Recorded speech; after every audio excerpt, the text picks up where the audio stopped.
啊，继续来到宜兰的南方蚵啊，这个第一尾的乌昂床，今仔日正式伫个鱼仔市场来摆卖。宜兰县长陈志苗嘛用视讯来参加，上尾也是由台北的餐厅业者以每公斤7000块来得标。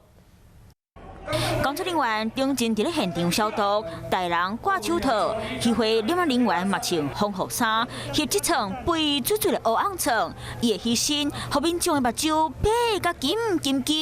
南方蚵今年头一场的乌昂床271公斤重，伫咧上悬顶级的防疫规格正式开始拍卖。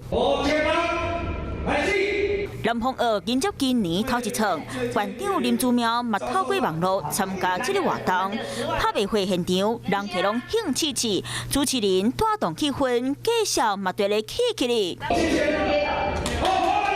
现场的气氛差甲热不喷，尾也由台北餐厅业者以每公斤7000块得标，佮加上各界加码93万块红包，一摆拍卖介绍拢总1897000块。疫情的关系啊，不然这一条鱼的价值的话，应该会超过1万块钱。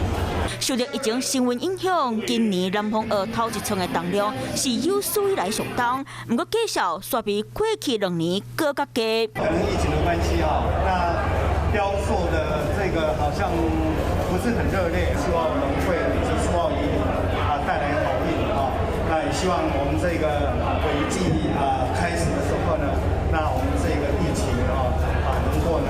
控制得宜。 疫情的关系，介绍无过去好，不过餐厅的头家嘛希望会当透过第一层带来好运，嘛希望疫情会当经控制掉的。